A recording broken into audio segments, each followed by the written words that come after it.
Alors bonjour, voilà c'est Horty, donc Horty va vous présenter son véhicule quotidien, ma Suzuki GN125. Semi-café racer, semi-scrambler, c'est niveau style, on est sur quelque chose d'un petit peu aléatoire, hein, parce que, bon, le floutage digne des plus grands, il n'y a pas d'autre mot. Donc je vais vous présenter ma moto, voilà donc un café racer que j'ai fait entièrement maison. Tout est fait maison sur cette moto. Cette moto est entretenue maison. Cette moto a été faite maison. Elle a été restaurée maison. Je vais vous montrer les images d'un avant-après. Tout simplement avant upgrade, pendant upgrade. Et là l'upgrade d'aujourd'hui qui est tout simplement moi ce que je trouve vraiment. C'est une moto que je trouve extraordinaire. Mon point préféré dessus. Alors oui, vraiment le floutage est dégueulasse. C'est vraiment la partie guidon, tout ça. Vraiment, je trouve que le tableau de bord est juste incroyable. Alors, il y a pas mal de modifications sur la moto. On va en revenir assez rapidement. Je vais vous expliquer ce qui a été fait, ce qui, je pense, est encore à faire. Bon, là, déjà, certains voient la perfection, hein, le phare pas emboîté. Bon, ça, faut vraiment que je le règle. Ça a le don de me casser les couilles. Mais voilà, du coup je vais faire la présentation. Alors pour commencer, je pense qu'on va découper tout simplement tout ce qui est... On va commencer de l'avant jusqu'à aller à l'arrière. Alors cette moto, donc à l'avant, ce qui a été modifié, donc c'est clignotant, la LED du feu. Le feu a été modifié pour une période, mais pendant très peu de temps, parce que tout simplement le feu a, croyez-le ou non, entre guillemets fondu, voilà. Alors en frein je suis passé sur un mètre cylindre neuf parce que tout simplement il s'est passé quelque chose d'assez étrange. C'est que mon mètre cylindre, je n'ai pas les photos, mais l'huile, le liquide de frein qui était dedans était noir comme de l'huile. L'étrier il était complètement grippé, il se grippait tout seul, le mètre cylindre était foutu. Enfin voilà, beaucoup de problèmes. Alors passer en Duritavia aussi, voilà, donc c'est pas grand chose mais c'est déjà ça. Clignotant modifié, avant et arrière, là c'est des LED, ils éclairent pas très fort mais ils sont plutôt dans le style de la moto. Après on a tout simplement le guidon qui a été changé à multiples reprises. Et là je suis passé en demi-guidon, guidon bracelet, qui d'ailleurs faut que je fasse une vidéo sur ce mode là, qui est vraiment un mode de baiser. Genre vraiment c'est un truc qui change votre moto comme jamais. Alors ensuite plus de rétroviseur parce que ça sert à rien les rétroviseurs, c'est bien connu, non je déconne. Rétro en bout de guidon, pas cher, celui-là très solide. Elle a actuellement 39 000 km. Je l'ai récupéré à environ 37 500 km, voilà. Train de pneus neufs. Voilà, ils sont des pneus. Alors cette moto a des pneus extrêmement fins. Alors j'ai des grosses mains. Voilà. Le pneu est vraiment petit, on dirait pas à la caméra, mais enfin si on dirait carrément, ils sont vraiment très petits. C'est des pneus de bicyclette, même ma mobilette avait des pneus, avait un pneu avant légèrement plus large. Pneu arrière ça va, il est pas bien large non plus, mais honnêtement ça va. Il grippe largement bien. Honnêtement ça fait carrément le taf. Pas plus, il n'y a pas besoin de plus, honnêtement c'est largement suffisant. Enfin c'est fait par moi et mon père, hein, donc c'est globalement fait par des particuliers. C'est pas pro du tout, mais honnêtement la moto roule bien, tombe pas en panne. Donc alors du coup j'en venais à la selle. Donc il y a eu besoin de faire une découpe de la boucle du cadre ici, tout simplement parce que c'est une selle beaucoup plus basse et la selle d'origine va à peu près jusqu'à là. Donc du coup il y a eu des modifications du cadre, donc du coupage. Normalement pour installer il y a souvent du coupage, du remodelage à faire, c'est souvent ça s'adapte assez bien, mais il faut quand même bien maîtriser. C'est pour ces selles là. Alors après niveau confort, c'est pour les passagers, ça dépend des gens, mais apparemment ça va pour le passager. Moi c'est ouais allez, en vrai faut s'y faire, mais c'est pas inconfortable non plus. Après les amortisseurs, alors on est sur des amortisseurs des Fake Collins, hein, des RFY. Il y en a partout sur AliExpress. Ceux-là c'était ceux qui étaient montés sur la 500CX de mon père. Je les ai récupérés parce qu'ils permettaient de rehausser à l'arrière, que je kiffe les amortisseurs à bonbonne. Voilà, c'est un détail que j'adore. Donc j'ai réglé en 1 pouce de précontrainte, enfin 1 pouce, c'est moi ce que j'appelle une hauteur de pouce, les deux. Parce que j'aime bien quand c'est assez rigide, et puis voilà. Et alors les clignotants, je vais vous les allumer pour que vous voyez à peu près à quoi ça ressemble. Alors à la base, le logo des clignotants était là. Maintenant il a été passé là sur cette platine en plastique, et c'est plutôt pratique, ça permet d'avoir les deux d'afficher. Hop là.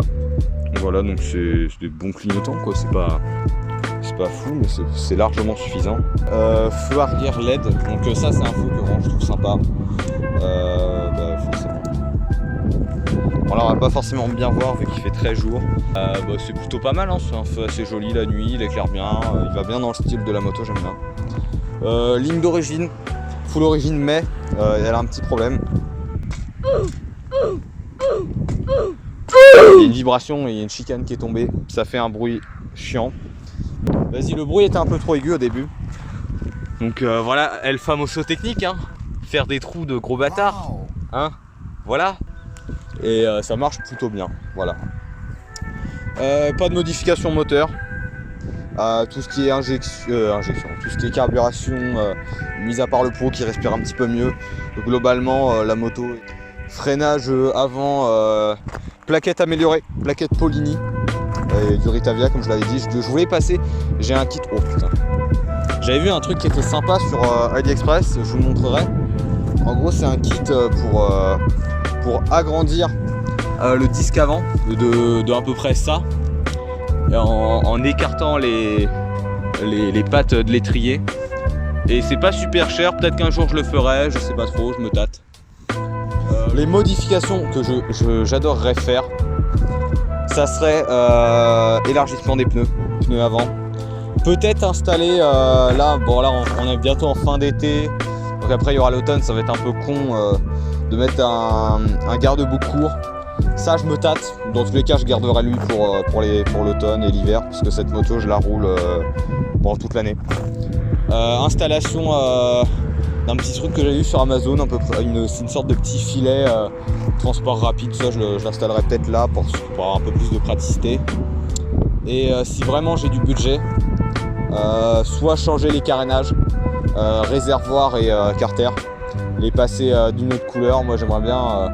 Après, alors de tout ce que je viens de vous dire, la prépa complète du Café Racer, sachant qu'il y a eu du rachat de pièces. Ah oui, j'ai oublié, oh j'allais oublier un truc. Garde-boue arrière rétracté. En gros, là il y a les fixations d'origine, il est censé être là, et là on le voit ici, il est rétracté dans le garde-boue, et ça permet d'avoir un style beaucoup plus cool, parce que sinon il descendait jusqu'à là et c'était super moche. Voilà, donc je vais vous dire à peu près la moto, quand je l'ai récupérée, m'a coûté 800 €. Donc d'occasion avec 37 700 km, un truc dans le genre. Un autre détail, un petit détailling, le logo Suzuki est pas en noir. Et ça je trouve ça vraiment très joli, c'est très sobre et assez agréable. Donc il y a eu pas mal de choses à faire. Changement de joint spi, donc ça c'est pas cher mais c'est chiant. Il y a eu un feu. Je vais essayer de vous mettre à peu près tous les coups qui a été fait dessus, dont les fails de prépa aussi, je le compte dedans, parce que une prépa ça se passe pas forcément toujours bien, parce que vous pouvez avoir pas forcément les bons outils, pas forcément les bonnes techniques, pas acheter pas acheter des pièces de très bonne qualité. Ah oui, il faut que je sorte quelque chose de ma poche, attendez, parce que je sens que je vais me faire engueuler. Alors ça c'est pour les puristes et les gens Kevin, ouais mais moi j'aurais pas fait ça, te rends pas compte, ce que tu fais c'est nul, t'aurais pu peindre le moteur. Alors elle est pas du tout finie, elle est en cours de projet, c'est une moto que j'ai depuis pas forcément très longtemps. Mes objectifs vraiment ça serait peindre moteur, j'aimerais un kiff, ça serait culasse rouge. Une culasse d'une couleur un peu spéciale, ça me ferait beaucoup plaisir. Ou alors haute culasse, je sais pas trop quoi, mais je veux vraiment faire un truc sympa. Amélioration du freinage avant, changement du disque, mettre un meilleur disque. Ah oui, mais j'ai pas raconté, la béquille centrale a été supprimée, donc ça allège un peu le style de la moto. c'est un peu plus sympa, voilà. Alors donc du coup là, vu que tous les puristes sont partis parce qu'il n'y avait plus de selle haute, il n'y avait plus de le guidon custom, parce qu'il y a eu les fameux sauts amortisseur RFY et le passage en quasi full LED. Ah non mais j'ai des LED à l'avant. Attendez, je vous ai pas montré l'éclairage du feu avant, qui est pas trop mal, hein. Ça éclaire bien, donc là c'est en mode normal et en plein phare. Voilà, ça éclaire plutôt bien. De jour et de nuit, ça éclaire globalement bien. Voilà. Donc là du coup on va passer à l'essai routier. Allez, c'est parti. Donc voilà, nous revoilà sur la moto. Globalement à faire un petit essai routier. Du coup la moto, alors elle est assez agréable à rouler à bas régime. Quand on dépasse pas les 7000, 8000, c'est globalement le moment où elle est plus à l'aise.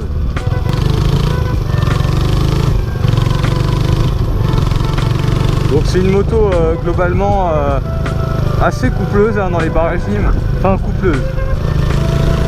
Elle est assez utilisable hein, globalement, c'est vraiment agréable à utiliser. Quand vous pour poser honnêtement vous calez en 5ème et il n'y a pas de problème. Genre vraiment c'est vous pouvez clairement vous caler en 5ème et rouler tranquillement. Alors faut savoir que c'est une moto aussi qui vibre énormément. Dès lors des 8000 tours minute, 7000 tours minute, vous avez des vibrations qui ne sont pas du tout agréables dans la moto. Le son est sympa. Le son est plutôt sympa. Quand on accélère, ça fait très café racer. Le bruit quand c'est aussi pas trop mal. Hein. C'est globalement assez classique hein, comme son de moto. Putain, mais c'est vraiment l'essai le moins exhaustif de la moto. Mais globalement les vitesses sont assez courtes. La 5ème est longue. Alors la première est très courte, la deuxième est plus... Tu peux me répondre là s'il te plaît? Merde. La première est courte, la deuxième est assez longue, la troisième est moyenne, la quatrième est normale et la 5ème est très longue. Donc c'est assez spécial comme boîte, mais honnêtement pour rouler au quotidien, c'est pas du tout une moto faite pour l'autoroute. Honnêtement, si vous voulez faire de l'autoroute, il faut prendre du haut de gamme en 125. Même du haut de gamme, c'est pas terrible. Cette moto là est tout sauf fait pour un usage d'autoroute. Ça c'est clair et net. Alors je vais tenter une petite accélération.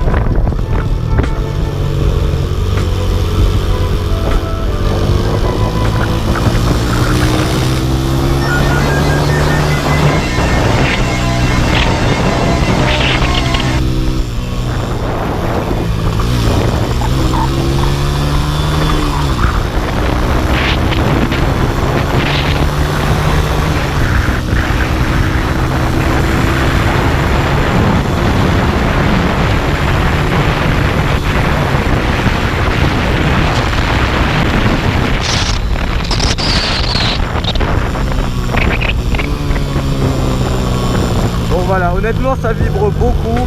Alors après en accélération c'est pas fougueux, mais honnêtement c'est relativement correct. Il y a pire hein, honnêtement, je pense qu'il y a pire. Et voilà hein.